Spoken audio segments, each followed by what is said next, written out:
Olá, boa noite a você que acompanha a TVU no canal 55 UHF 11 da NET em tvuplay.tv.br ou através da nossa página no Facebook. Já curtiu? facebook.com/TVUplay. Vá lá, curta e interaja conosco. No primeiro bloco, converso a respeito do genocídio na Ucrânia e a exposição que está sendo realizada em Porto Alegre com a cientista política Fernanda Bart. No segundo e terceiro blocos, recebo o pessoal da banda Stout e também Tonho Croco para falar sobre um festival de cervejas de banda que acontece domingo em Porto Alegre. O 21h30 está entrando no ar. Não, infelizmente, a gente não vai poder beber no ar. Mas, quem sabe? Quem sabe? Fique com a gente.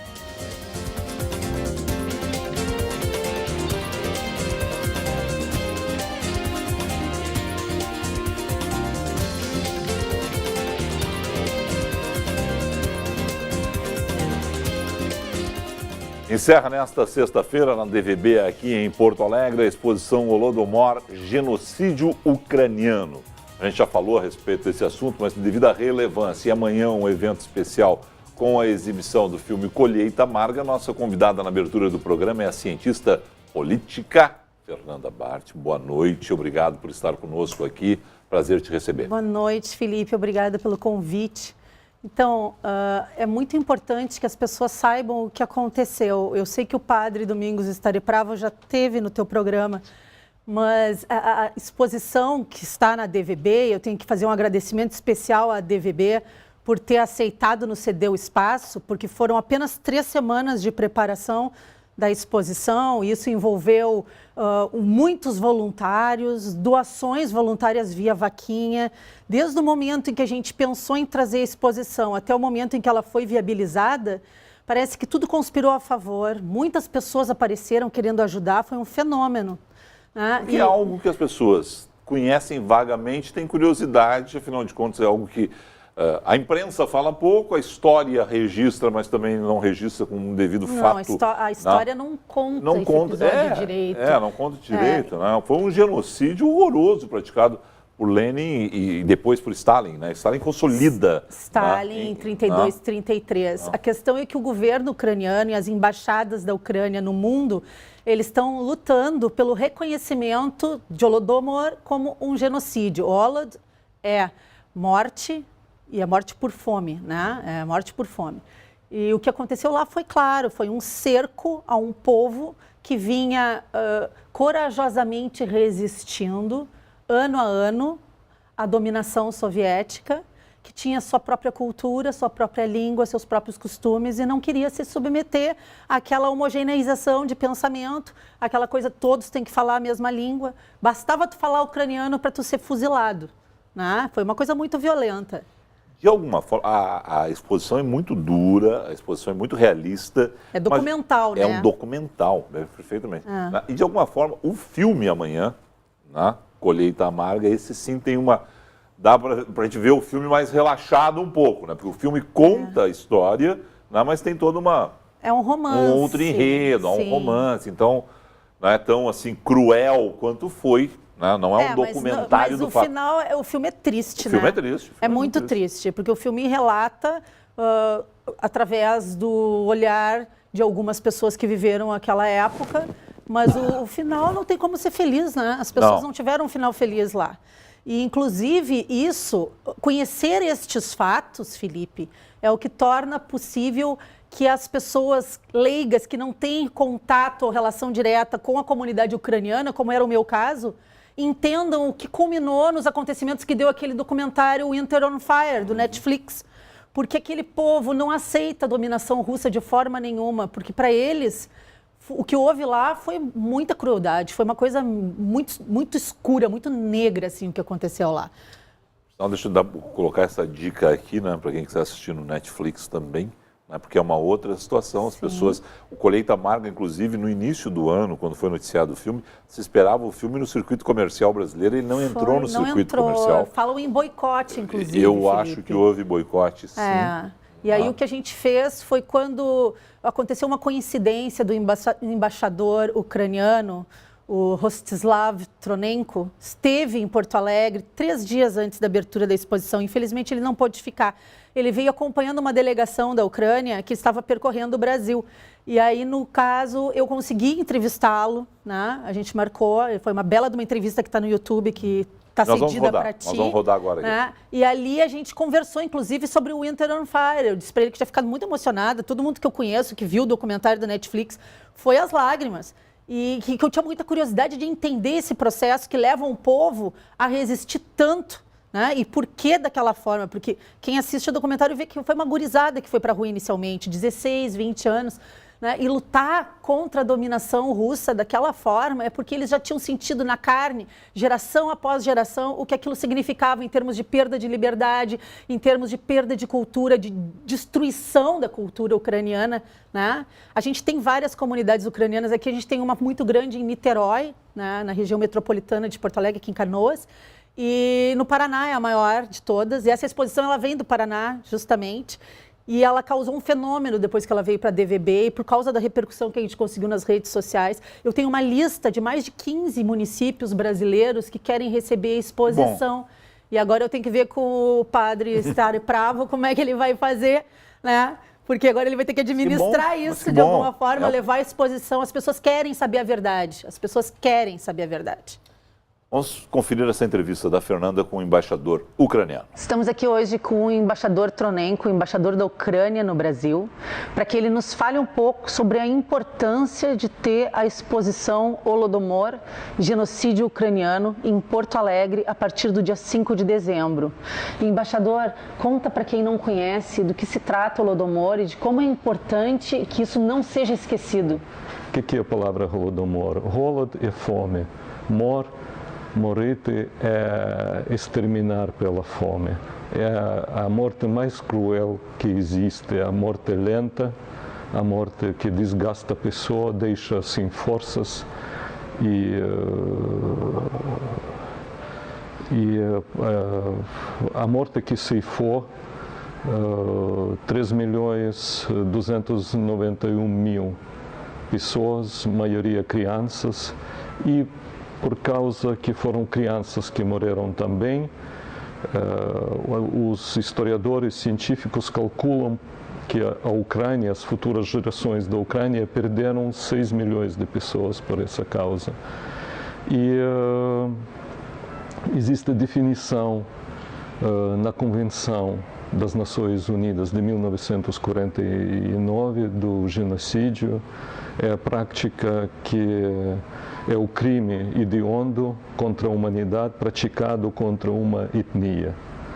E foi um dos 3 fomes nas terras mais férteis da Europa. Como aconteceu esse genocídio? O que estava por trás desse cerco de fome à Ucrânia? Ucranianos é povo pacífico de agricultores, porque moram, trabalham na terra mais rica da Europa. Durante os séculos, a Ucrânia foi celeiro da Europa, quer dizer, produzia o trigo e abastecia a si mesma e vendia o trigo principalmente para o mundo inteiro, para a Europa. Só que o regime soviético de Stalin decidiu industrializar durante 5 anos para impressionar o mundo inteiro e para conseguir reconhecimento da União Soviética, que naquela época não foi reconhecida. O governo manda exército, tira todo o documento para o agricultor não poder se deslocar, ele fica sem documento, ele não pode abandonar as suas aldeias, obriga, levanta o plano da recolha da colheita mais 40%, introduz a legislação que proíbe guardar não só parte da colheita para plantar, mas até 5 espigas. A lei das 5 espigas. Manda os esquadrões armados procurar essas 5 espigas na cada casa e dá direito a esses esquadrões armados executar se o agricultor campesino não obedecer. Foi isso que aconteceu e em 2 anos, em 1932-33, a Ucrânia perdeu quase 4 milhões de pessoas. Por consequência das crianças que morreram, mais 6 milhões não nasceram na Ucrânia. Isso é confirmado pelos membros do corpo diplomático que estava na Ucrânia naquele tempo e pelos historiadores científicos. Mas a crueldade de tudo isso foi que o governo recolhia toda a colheita, mandava esse trigo no exterior, ganhou reconhecimento do Ocidente, dos Estados Unidos da América, pelo aumento da exportação, encheu os mercados internacionais do trigo com esse trigo pegado do povo ucraniano e deixou os ucranianos morrer. E foi o crime hediondo, e porque foram os casos do canibalismo. O povo não tinha, tentava procurar raízes na terra, mas não tinha. E chegou aos casos de canibalismo pelo desespero. As pessoas enlouqueciam porque não haviam como se salvar, e ao ver morrer suas crianças, as pessoas... Como isso ficou tanto tempo em segredo? Por isso é genocídio também, porque além de praticado, foi silenciado. O que significa a importância dessa exposição em Porto Alegre? Eu convido vivamente a ver essa exposição, todos que se interessam pela história do século XX, todos que estão contra a injustiça, todos que estão contra o autoritarismo, totalitarismo, imperialismo, revanchismo, em todas suas formas. E agradeço mais uma vez a Fernanda e a todas as pessoas do bem nesse país que ajudaram a realização dessa exposição na cidade de Porto Alegre, no Rio Grande do Sul. Muito obrigado. Bom, Fernanda, a situação realmente foi complicada e tem até hoje consequências na Ucrânia de tudo isso. Com certeza. Tá? As pessoas que estão indo à DVB, vê o que você está falando aqui comigo, que o embaixador disse na entrevista, estão dando que retorno para vocês? Né? Porque a história, como a gente disse na abertura aqui, ela não é conhecida. As pessoas ficam muito tristes, né? É uma exposição, como ela é uma exposição documental, ela traz fotos, documentos, textos construídos por jornalistas, por historiadores, né? Ela é toda feita em ucraniano, mas ela tem a tradução para português do lado. É uma pena que quem não pôde ver tem mais um dia para correr atrás da exposição. Exposição aberta até sexta-feira, 4 da tarde, que é o horário de encerramento da DVB, porque depois tem férias coletivas. Né? E aí a questão é que todo mundo fica muito impactado. Porque o que houve principalmente, a maior mortandade foi com as crianças, né? Muitas crianças morreram lá e se estima que a população da Ucrânia foi dizimada em 1/3, Felipe. 1/3 da população. E o que aconteceu tem que ser conhecido das pessoas para que o passado não se repita novamente. Esse tipo de dominação totalitária a gente vê, de certa forma, em vários regimes ditadores pelo mundo afora. E as pessoas, elas tendem a não se envolver ou não ficam sabendo, porque a grande mídia não dá notícia. A gente está vendo isso acontecer na Síria, a gente está vendo isso acontecer na Venezuela, as pessoas estão morrendo de fome na Venezuela. E não há uma comoção internacional que dê uma resposta, que exija que isso cesse. Então, é muito importante que a gente fale de Holodomor, que a gente converse sobre isso, que a gente mostre a realidade, porque o mundo precisa saber que a liberdade é o maior bem que nós temos, o respeito à vida, né? O respeito à identidade cultural das pessoas, o respeito à independência dos povos. Esse tipo de valor, eles não podem ser subjugados jamais, né, Felipe? Fernanda, Colheita Amarga, que hora é a sessão nesta quinta-feira? E é uma sessão comentada? Vai ter um debate? Como é que vai funcionar? Vai ser assim, ó, nós estamos chamando as pessoas para as 18h30, eu sei que é um horário complicado no final da tarde. A ideia é começar a passar o filme às 19 horas, o filme tem 1h40 de duração, e depois nós vamos fazer um debate lá. Tá? Eu convidei o deputado Marcel Van Hatten para estar junto no debate e quem mais quiser aparecer. Nós vamos ficar conversando cerca de 1 hora sobre o filme e sobre a exposição.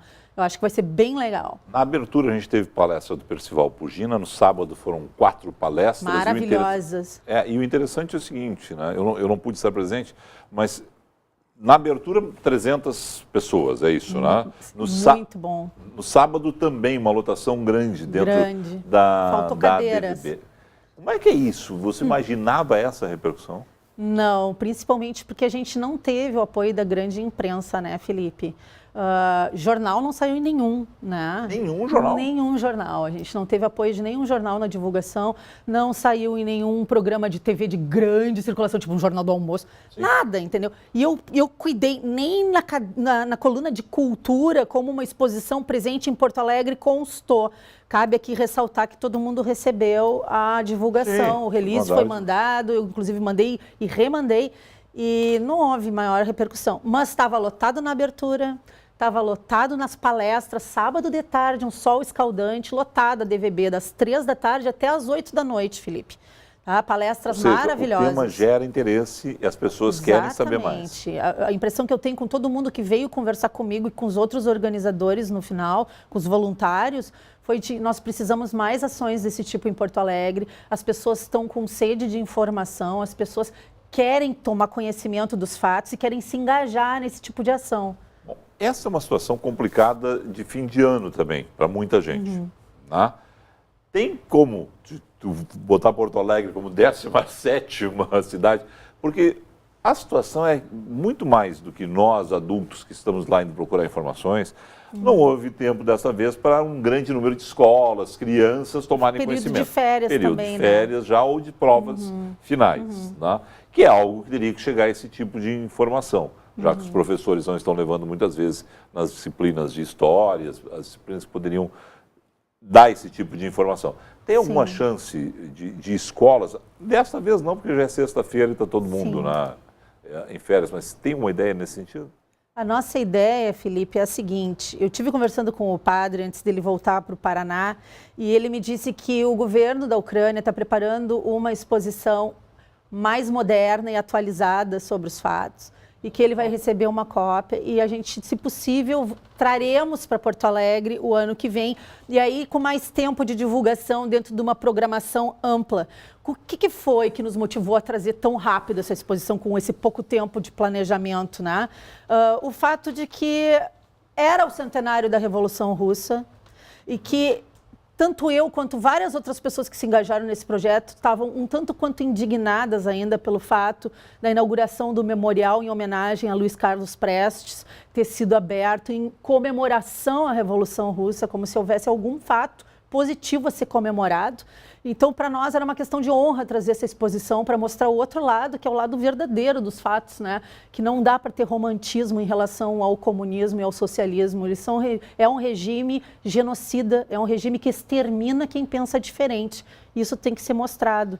Né? E aí teve um fato simbólico, a DVB coladinha ali no Memorial Prestes, isso nos trouxe um gostinho extra de organizar a exposição ali. Quem é o público que está indo? Qual é o perfil do público que está comparecendo? Todas as idades, tem jovens que têm ido, famílias inteiras, descendentes do povo ucraniano. Né? A gente estava, na abertura a gente contabilizou mais de 300 assinaturas no livro de presença. Amanhã eu vou verificar a quantas a gente anda ainda, mas a gente tem tido um fluxo bem grande de pessoas visitando a exposição. As pessoas querem realmente saber o que aconteceu. Há um novo momento para debate desses assuntos em Porto Alegre?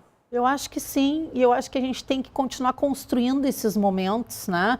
Eu tenho 2 amigos, o Roberto Rachevski e o Winston Ling, tiveram recentemente fazendo uma visita a Cuba, fizeram um amplo documentário sobre a visita, fotografaram a realidade, buscaram informações sobre o que realmente passa o povo cubano e colheram vários depoimentos. Claro, eles não podiam filmar as pessoas, filmavam os pés, né? As pessoas contando o que realmente é viver num regime comunista num país fechado. E aí, o que nós vemos, talvez a gente tenha uma novidade para o ano que vem. A gente está conversando, talvez a gente consiga trazer um cubano que tentou fugir de Cuba numa balsa, talvez a gente consiga trazer ele para palestrar em Porto Alegre. E aí é muito importante que a gente traga esse contraponto para as pessoas verem o que é a realidade, porque isso não se fala, né, Felipe? Eu falei com o Rachevski aqui, eu só espero que ele tenha, o cubano, se conseguir vir, né? Um tratamento melhor que a Ioane teve no Brasil. Sim, sim.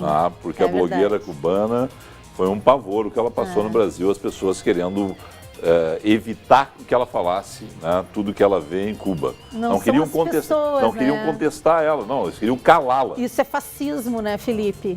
Tu não querer que o outro se manifeste e dê a sua versão, um contraponto ao discurso hegemônico, isso é fascismo, né? Fernanda, amanhã, 6h30 da tarde, portanto, 7 da noite, começa a rodar a Colheita Amarga, é o grande evento de amanhã na exposição Holodomor na DVB. Até sexta, 4 da tarde, a possibilidade das pessoas conferirem na DVB a exposição. Perfeito, todos lá, hein? Vamos lá prestigiar a exposição. Obrigado a Fernanda Bart, sucesso. Eu que agradeço. Tá? Depois do intervalo comercial, Festival das Cervejas é o nosso assunto. A gente volta em instantes com Tonho Croco e o pessoal da Stout.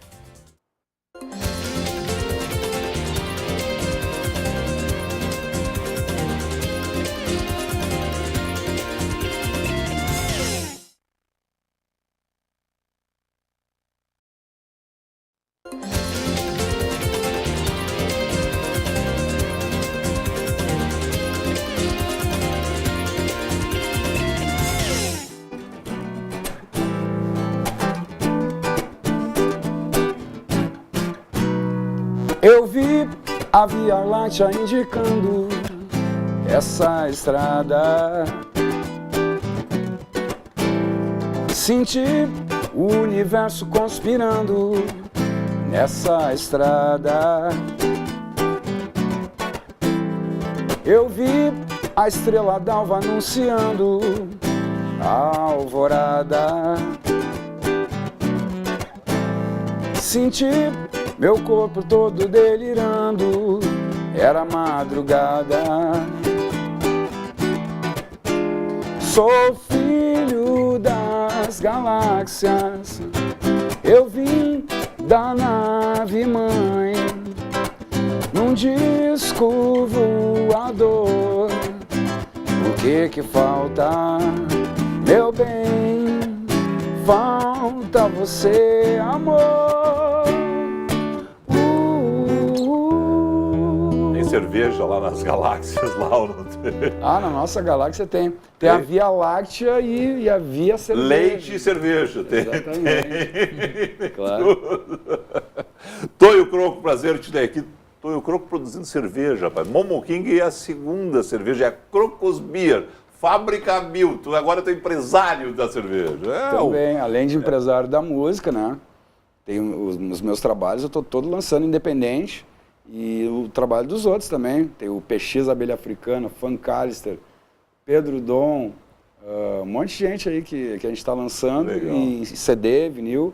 E como tu falou, minha segunda cerveja, ano passado eu fiz a Teto Solar, que era uma lager com pimenta jamaicana, fiz um totalmente independente. E esse ano conseguimos uma boa parceria, uma parceria de qualidade mesmo, não só nos insumos que a gente usa, mas né, ter essa estrutura de distribuição que é necessário para uma cervejaria artesanal. Então fechamos com a cervejaria Baldred, que fica ali no bairro Anchieta, em Porto Alegre. Estamos produzindo essa English Bitter Pale Ale, que é a Momo King. Repete aí. English Bitter Pale Ale. Mas, é uma coisa. Junto com o Tonho, conosco aqui, a Roberta e o Renato da banda Stout, que também são produtores de cerveja, porque a gente vai falar de um festival que um dos critérios é produzir cerveja. Roberta, prazer te ter aqui. Boa noite, obrigado aí. Tudo bem, é um prazer estar aqui. Essa nossa cerveja também é a primeira em parceria, como o Tonho falou, com uma grande cervejaria, quer dizer grande, né? Uma micro cervejaria, mas com uma boa distribuição, com uma boa estrutura. Nós também fazíamos cerveja já, a banda existe desde 2004 E o conceito original da banda veio já da ideia da cerveja mesmo. O nome da banda é derivado de um estilo, que é Stout, né?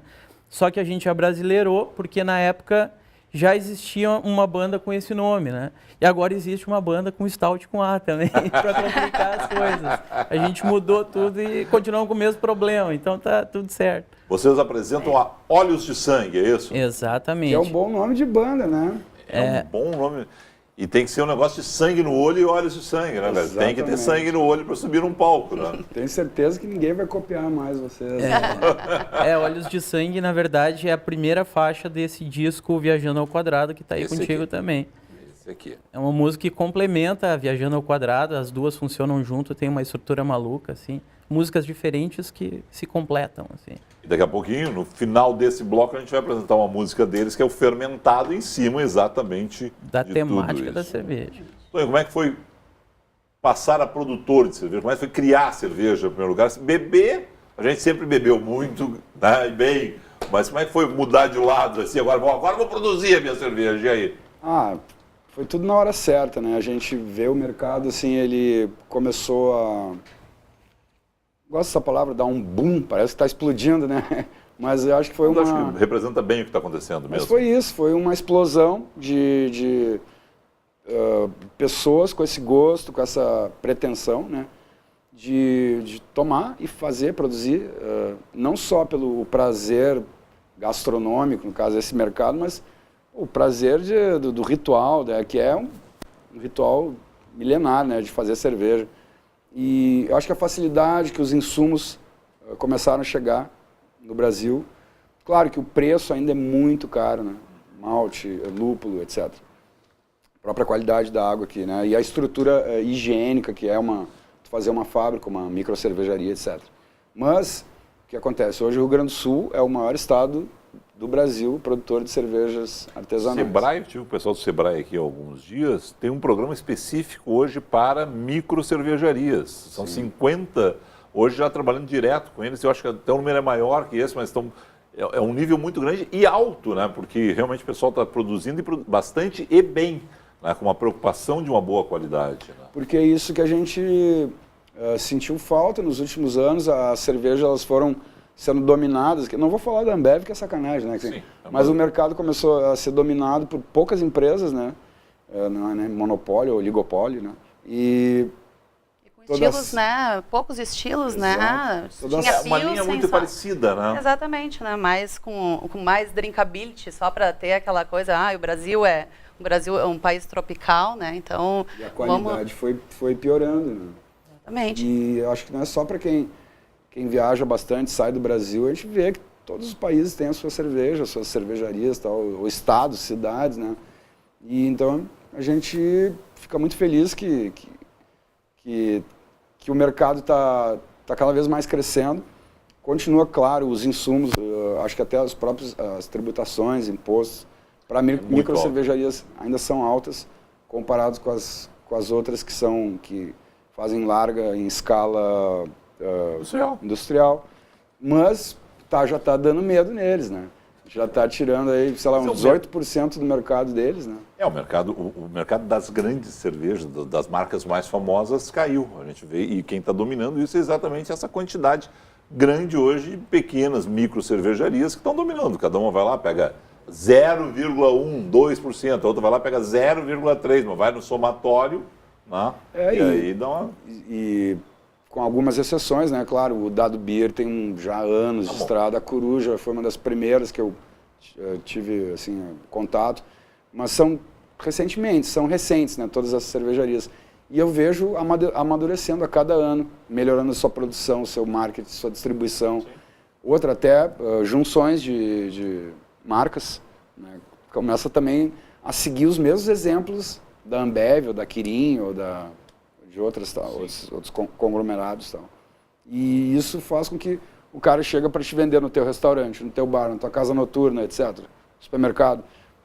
Olha só, eu não tenho só a Olhos de Sangue, eu tenho a Olhos de Sangue, eu tenho a Momo King. Claro. Antes a gente também não tinha tanta informação, a gente não sabia de onde que vinha, qual que era a história e tudo, qual que era o estilo. tem características assim diferentes, né? E hoje em dia todo mundo já está meio ligado, né? Antigamente a gente falava com as pessoas, ninguém sabia nada. Agora, né? agora tu vai em determinados lugares, cidades, as pessoas normalmente próximo desse, digamos, do estabelecimento comercial que tu vai, seja um mercado ou um restaurante, vai ter uma cervejaria que atende aquela região.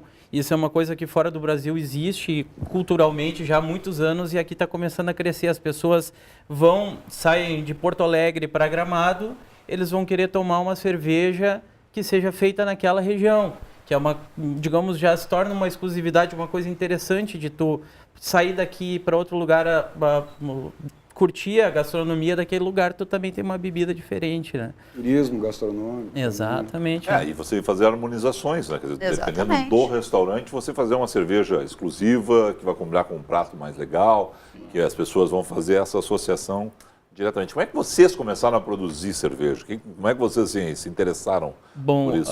Como eu tinha falado antes, a banda surgiu desse gosto pela bebida já, né? E a gente começou com panela mesmo. Nós estávamos morando em São Paulo e eu simplesmente fiz um curso, né? Esses cursinhos que tu chega, o cara vai ali e faz umas braçagens numa panela, chama uma galera, todo mundo vai lá, assiste, depois corre atrás dos insumos e começa a fazer em casa, né? Então a gente fazia a cerveja na panela e fazia o show e levava a cervejinha tudo lá, feito artesanalmente mesmo, né?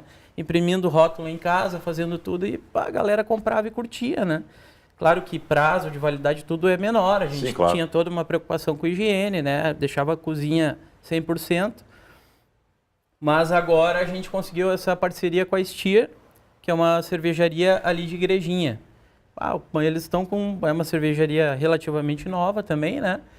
E eles estão com uma qualidade excelente. Eles têm 5 estilos de cerveja diferentes, né?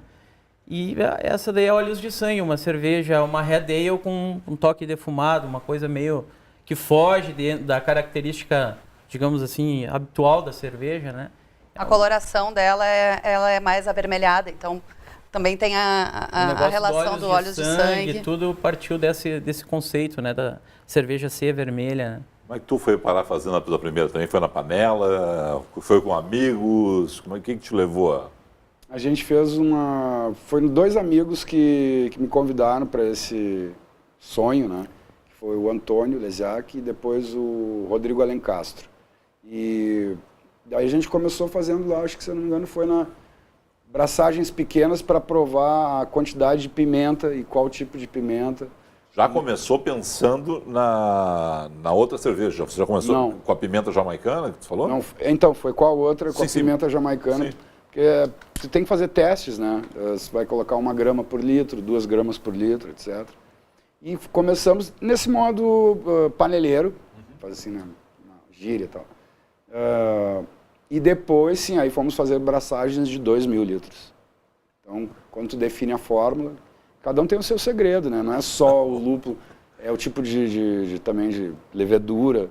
Tem países cervejarias que não usam levedo, é meio que o natural a coisa. Mas aí são normas de higiene diferentes do Brasil, né?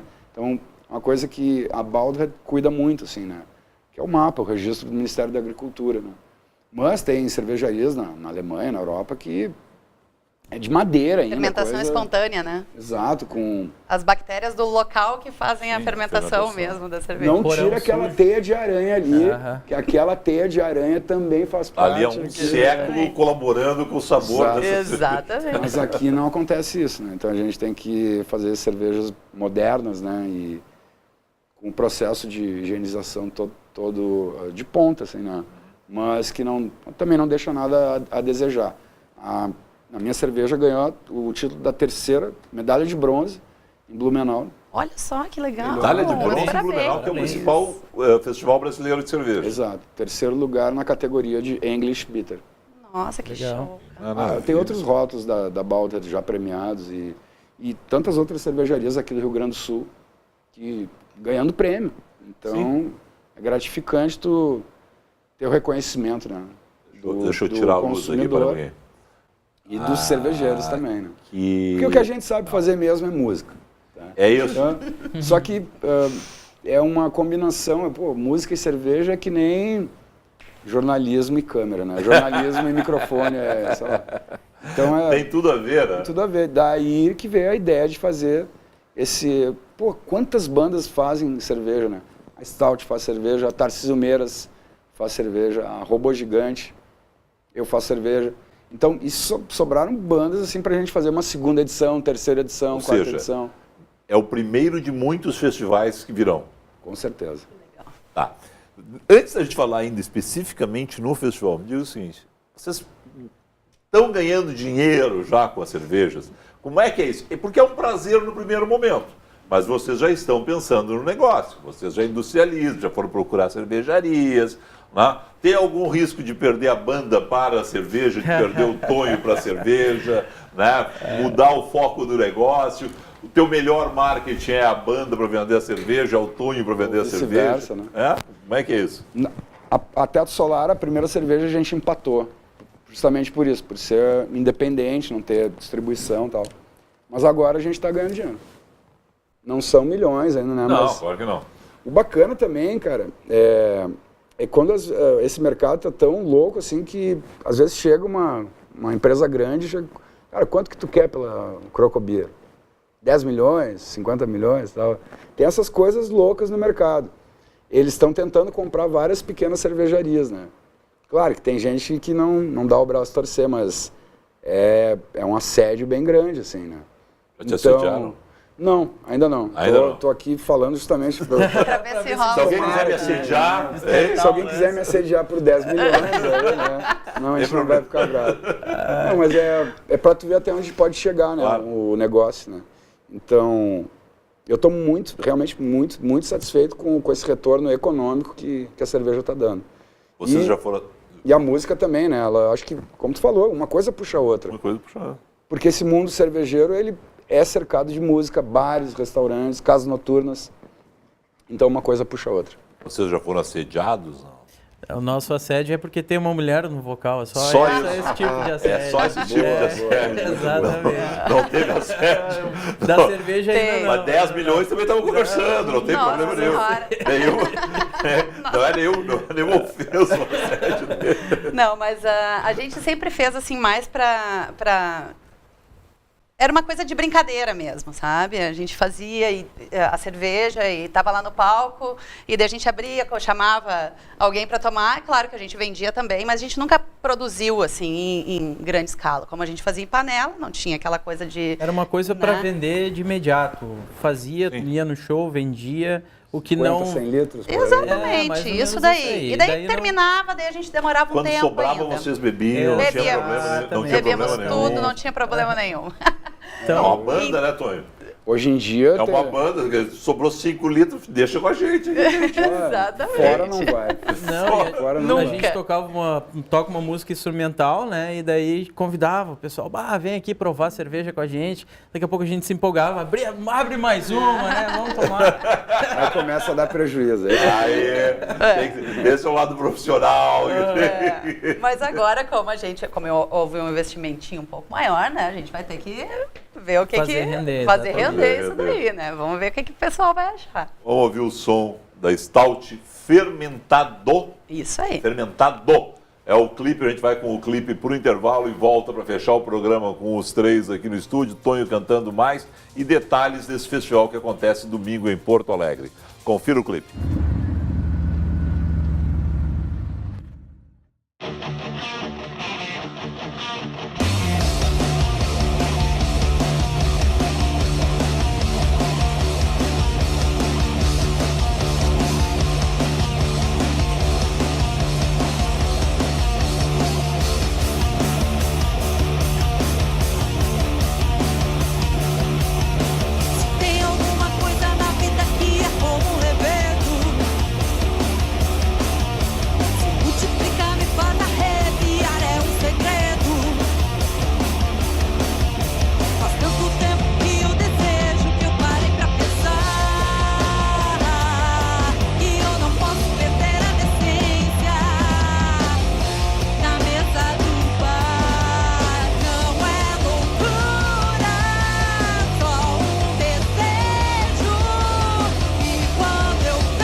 homem com palavra, é um homem da verdade. É requisito básico pra personalidade. Não importa a idade, a cidade ou a nação. Respeito é herança da civilização, pois a taxa é zero, o juro é alto. Vamos conversar, ressarcimento, pagamento, vamos negociar. A taxa é zero, o juro é alto. Vamos conversar, ressarcimento, pagamento, vamos negociar. Aquela dívida de uns anos atrás está bem viva. Você não lembra mais aquela dívida. Alguém de caloteou pra te fazer essa música? Vários.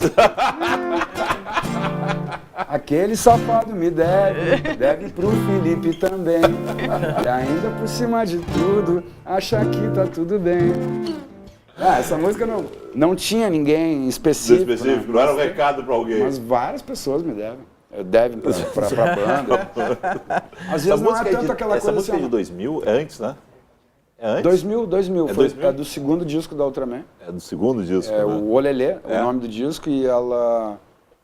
Mas parece que ela estourou depois que a gente gravou aquele acústico das bandas gaúchas. Porque daí teve a participação do Falcão, do Rapa. E aí foi uma loucura, porque daí começaram a regravar ela. O Sambô regravou, o Leandro Sapucaí, que é daquela trinca lá do pessoal do Zeca Pagodinho. E...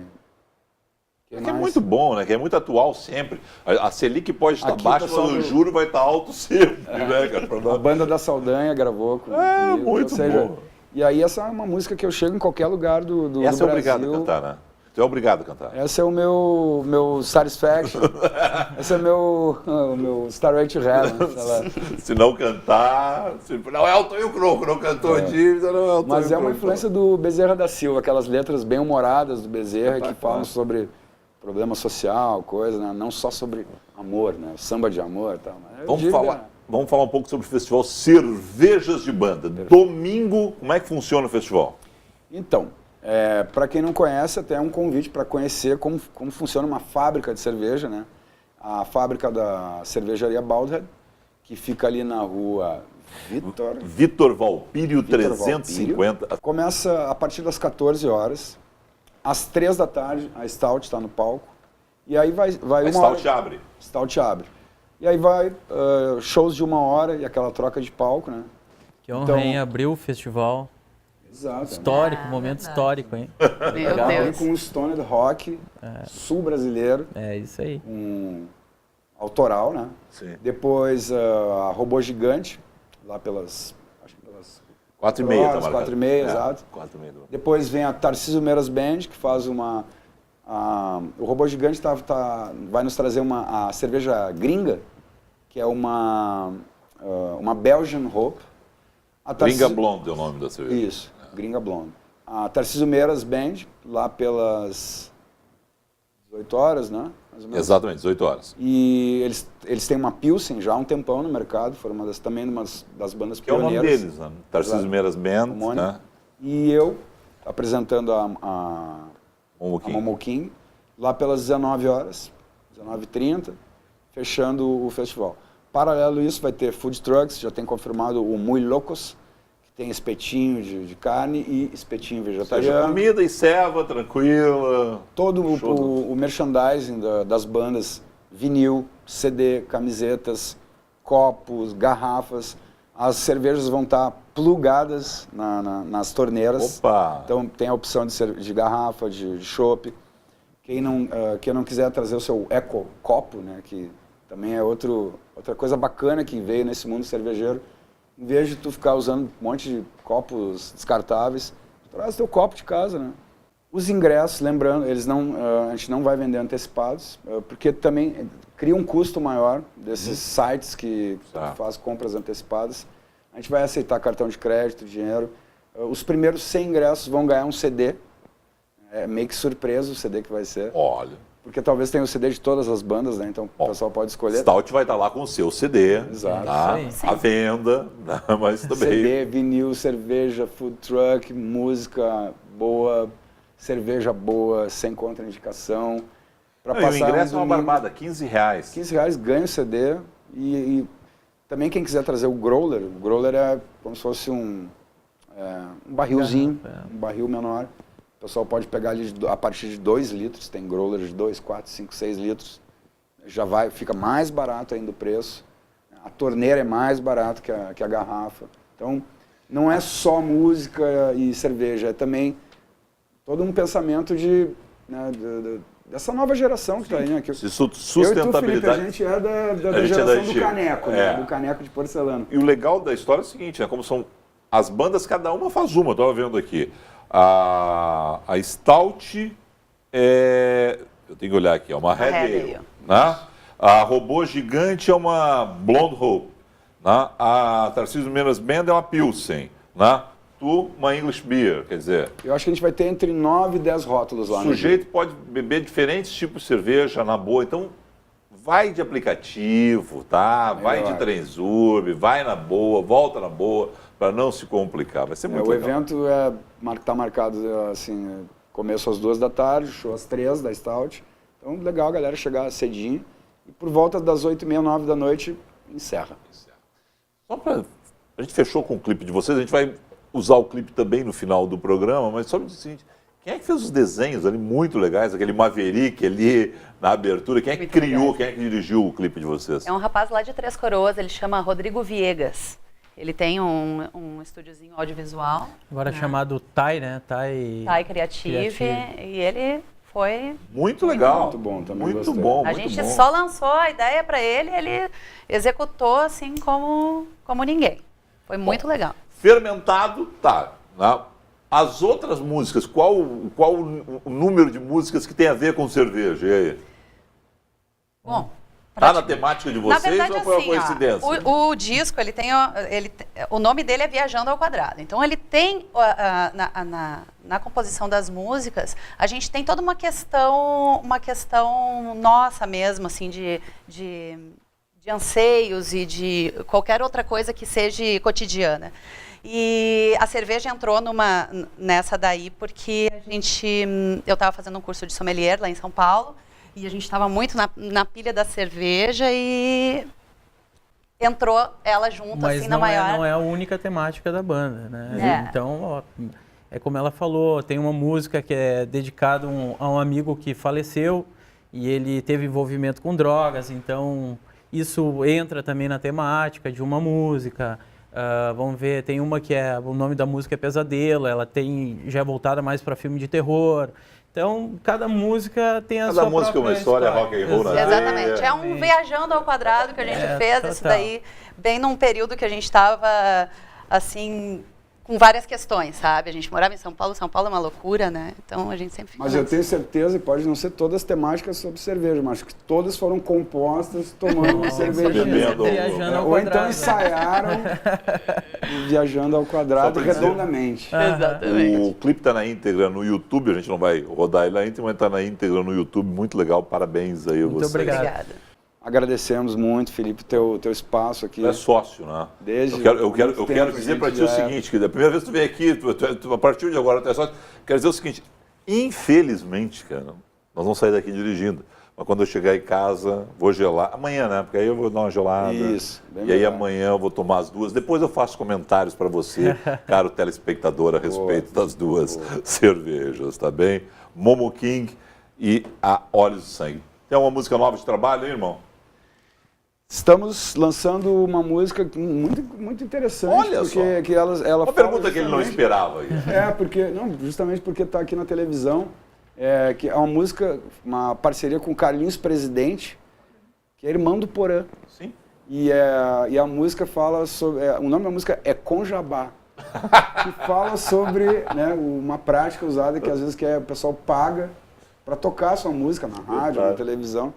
E lembrando que aqui não tem jabá. Aqui Ainda não tem jabá, é? Ixi! Ixi! Ixi! Ixi! É mais ou menos assim, ó. É com jabá. É com jabá. é com jabá. É com jabá, pra tocar o meu samba na rádio, um cascalho vou ter que pagar. Chegou um cara pra mim, Felipe, dizendo assim, querem te derrubar. Tem muita gente de olho se sustentando desse cara. Se liga a boca de siri, jacaré não entrou no céu, pois tinha boca grande. Isso vai dar confusão, é briga de peixe grande, é com jabá. É com jabá. Tu já está trabalhando? A gente lançou essa semana o teaser, que agora tudo são palavras americanas. Que é o trechinho, né? O trecho do videoclipe, dirigido pelo pessoal da Colateral Filmes. Então acredito que daqui a 10 dias está entrando em todas as plataformas. Espetacular. É a música que faz nas parte plataformas a gente não vai pagar jabá. Isso.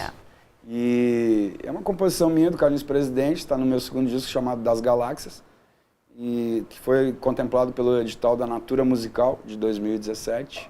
Belo trabalho da Natura. Belo trabalho. E está saindo a Jingle Bells, o novo da Jingle Bells pela Natura Musical. Ou seja, se não fosse eles, assim, boa parte dessa nova produção musical não teria tanto espaço, tanta voz. Nesse caso, o Merchan vai de graça para a Natura, porque é um belo trabalho que eles estão fazendo. Querido, bom te ver sempre. Muito obrigado, Felipe. Sucesso domingo no festival. Pessoal da Stout, muito obrigado também. Obrigado. Renato, Roberta, valeu. Obrigado. A gente encerra com o clipe do pessoal da Stout, que vai estar domingo abrindo esse festival das cervejas aqui em Porto Alegre. Tchau.